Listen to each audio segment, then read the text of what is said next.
अध्याय 2 बहुपद प्रश्नावली 2.1 चौथा प्रश्न देखें। प्रश्न 4 निम्नलिखित बहुपदों में से प्रत्येक बहुपद की घात लिखिए। पहला इसका प्रश्न है 5x³ + 4x² + 7x।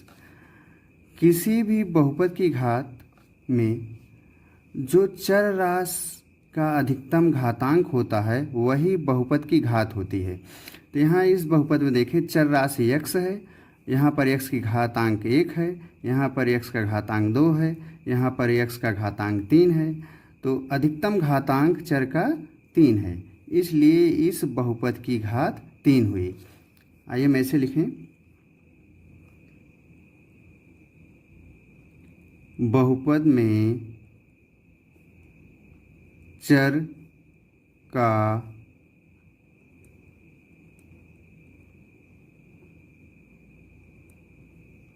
अधिकतम घातांक 3 है, अतः बहुपद की घात 3 है। वैसे ऐसे ये इतने प्रश्न छोटे होते हैं कि इसको बहुपकल के रूप में ही पूछा जाता है, ऑब्जेक्टिव के रूप में ही पूछा जाता है। 4 उत्तर दिए रहते हैं, एक उत्तर का हमें सही बताना रहता है कि एक उत्तर ये सही है।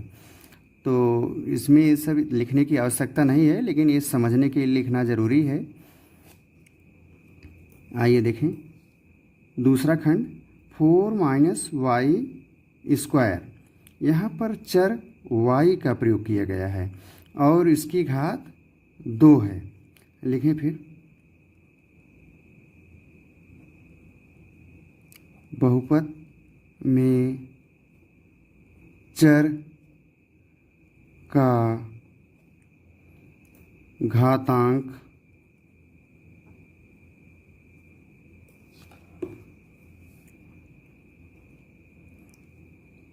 2 है,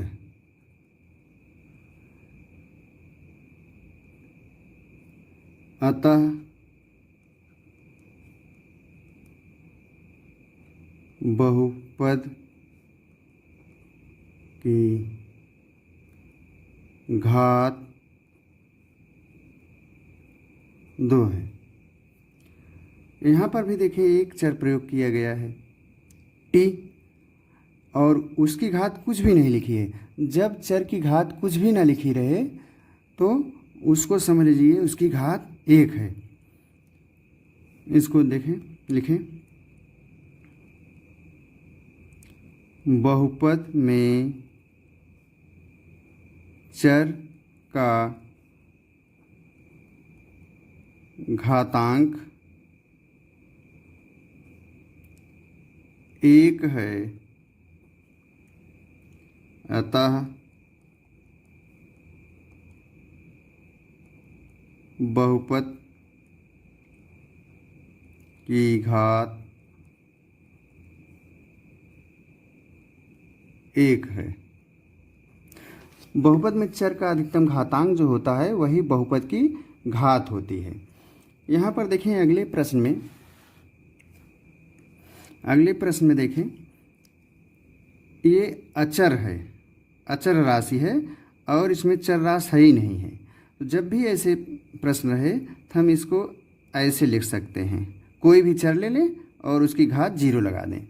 और हम जानते हैं जब किसी भी चर राशि हो या अचर राशि हो, जब उसका घातांक 0 होता है, जैसे x का 0 तो इसका मान 1 होगा, y का 0 तो इसका मान 1 होगा, 2 का 0 तो इसका मान 1 होगा। तो यहाँ पर इसका मान 1 है, तो फिर वही रह जाएगा, 3 ही रह जाएगा ये ना। तो फिर इसको हम लिखें ऐसे,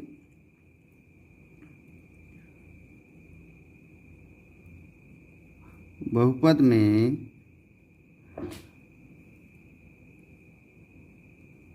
चर का घातांक शून्य है।